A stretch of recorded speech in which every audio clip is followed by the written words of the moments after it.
오늘은 사순 제1주간 월요일입니다. 마테오가 전한 거룩한 복음입니다. 그때 예수님께서 제자들에게 말씀하셨다. 사람의 아들이 영광에 쌓여 모든 천사와 함께 오면 자기의 영광스러운 옥좌에 앉을 것이다. 그리고 모든 민족들이 사람의 아들 앞으로 모일 터인데 그는 목자가 양과 염소를 가르듯이 그들을 가를 것이다.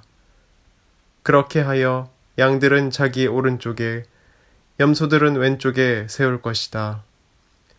그때 임금이 자기 오른쪽에 있는 이들에게 이렇게 말할 것이다. 내 아버지께 복을 받은 이들아, 와서 세상 창조 때부터 너희를 위하여 준비된 나라를 차지하여라. 너희는 내가 굶주렸을 때에 먹을 것을 주었고 내가 목말랐을 때에 마실 것을 주었으며 내가 나그네였을 때에 따뜻이 맞아들였다. 또 내가 헐벗었을 때에 입을 것을 주었고 내가 병들었을 때에 돌보아 주었으며 내가 감옥에 있을 때에 찾아주었다. 그러면 그 의인들이 이렇게 말할 것이다. 주님, 저희가 언제 주님께서 굶주리신 것을 보고 먹을 것을 드렸고 목마르신 것을 보고 마실 것을 드렸습니까?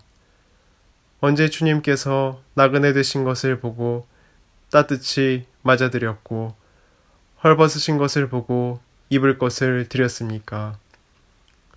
언제 주님께서 병드시거나 감옥에 계신 것을 보고 찾아가 뵈었습니까? 그러면 임금이 대답할 것이다. 내가 진실로 너희에게 말한다. 너희가 내 형제들인 이 가장 작은 이들 가운데 한 사람에게 해준 것이 바로 나에게 해준 것이다. 그때 임금은 왼쪽에 있는 자들에게도 이렇게 말할 것이다. 저주받은 자들아, 나에게서 떠나 악마와 그 부하들을 위하여 준비된 영원한 불 속으로 들어가라.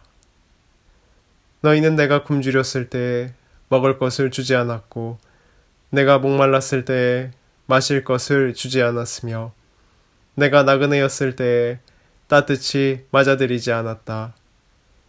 또 내가 헐벗었을 때에 입을 것을 주지 않았고 내가 병들었을 때와 감옥에 있을 때에 돌보아 주지 않았다.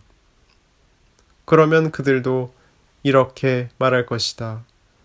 주님, 저희가 언제 주님께서 굶주리시거나 목마르시거나 나그네 되신 것을 보고 또 헐벗으시거나 병드시거나 감옥에 계신 것을 보고 시중 들지 않았다는 말씀입니까? 그때 임금이 대답할 것이다. 내가 진실로 너희에게 말한다. 너희가 이 가장 작은 이들 가운데 한 사람에게 해주지 않은 것이 바로 나에게 해주지 않은 것이다.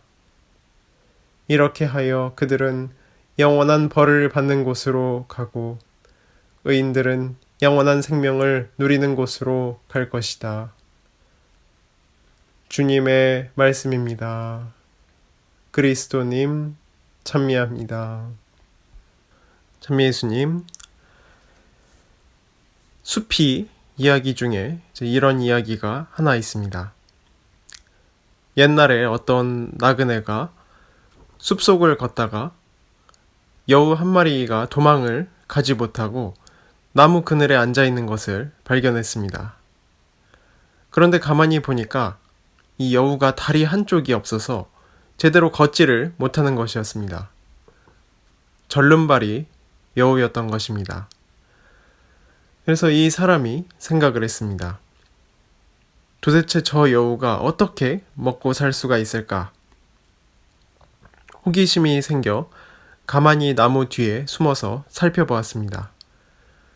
그런데 때마침 커다란 호랑이 한 마리가 자기가 사냥한 먹이를 몰고 와서는 먹고서 남는 것을 여우에게 주는 것이었습니다. 그래서 이 사람은 참 희한한 일이라고 생각을 하면서 그 다음 날에도 가서 보았습니다. 놀랍게도 또다시 호랑이가 여우에게 먹을 것을 가져다 주는 것이었습니다. 이 광경을 지켜본 나그네가 깨달았습니다. 자비로우신 하느님께서는 한쪽 다리 잃은 저 불쌍한 여우 한 마리에게도 저렇게 은총을 베푸시는구나. 그는 아주 작은 곳까지 미치는 하느님의 놀라우신 은혜에 새삼 감탄하면서 생각을 했습니다. 나도 하느님을 믿고 기다리고 있으면 하느님께서 마치 여우를 보살피듯이 내게 필요한 것을 다 마련해 주시겠지. 걱정할 필요가 없구나. 그는 그날부터 아무 일도 하지 않고 마치 다리 잃은 여우처럼 그냥 나무 그늘 밑에서 하느님의 은혜를 기다렸습니다. 몇 날 며칠 계속해서 아무 일도 하지 않고 하느님의 이 자비를 기다리다가 거의 굶어 죽을 지경에 이르렀을 무렵에 문득 하느님의 음성이 귀에 들려왔습니다.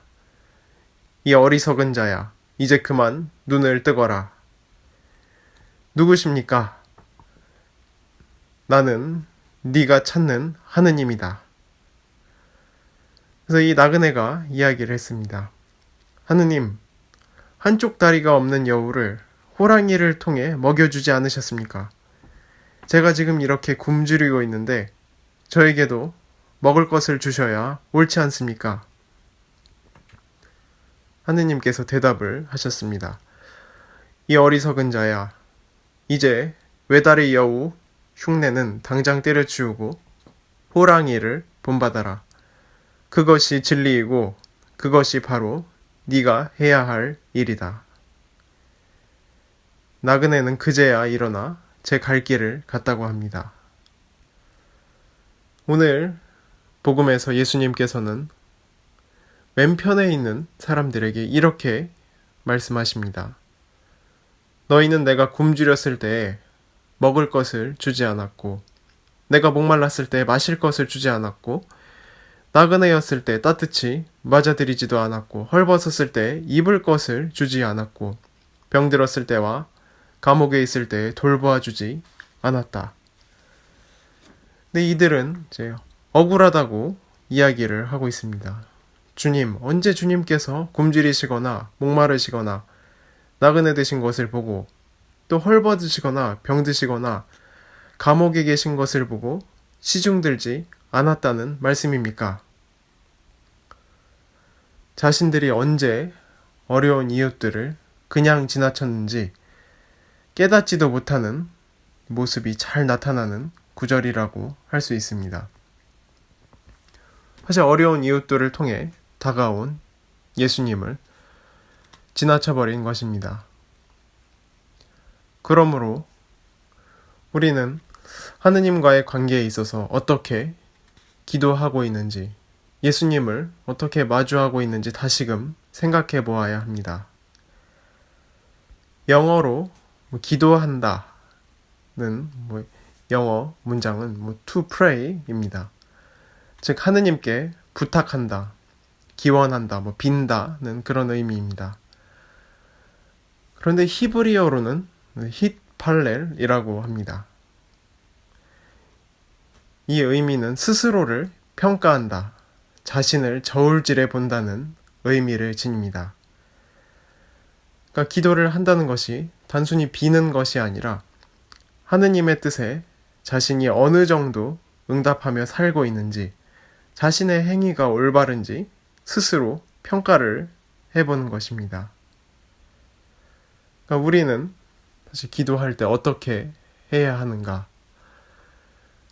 예수님께서 우리 주변을 그냥 지나치시지 않도록 우리가 우리 자신을 끊임없이 돌아보아야 하는 것입니다. 우리는 자신을 돌아보며 예수님의 마지막 말씀을 마음속에 새겨야 하겠습니다. 내가 진실로 너희에게 말한다. 너희가 이 가장 작은 이들 가운데 한 사람에게 해주지 않은 것이 바로 나에게 해주지 않은 것이다. 하느님과의 관계, 예수님과의 관계, 오늘 어려운 사람들을 통해 우리에게 다가오시는 예수님을 바라보며 오늘 하루 은총 가득한 하루 되시기를 바랍니다. 아멘.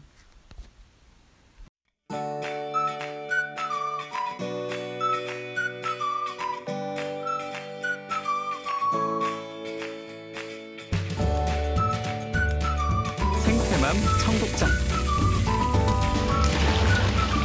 국산 콩은 한 가마에 요즘 45만 원 정도 합니다. 수입 콩은 국산 콩이 6분의 1 정도 한다고 그럽니다. 근데 저희들은 단 한 번도 수입 콩을 쓴 적이 없습니다. 성필리포 생태 마을에서는 콩값이 뛰어도 내려도 가물어도 풍년이 들어도 흉년이 들어도 청국장 가루는 지난 10년 동안 1kg에 3만 원 판매 변함이 없습니다.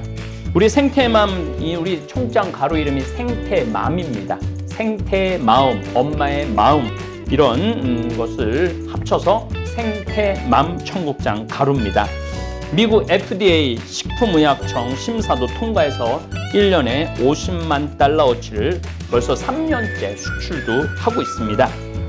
어쨌든 여러분들 청국장 가루 많이 구매하셔서 맛있게 많이 드시기 바랍니다. 저는 아침에 밥숟갈로 2숟갈 물에 타서 마십니다.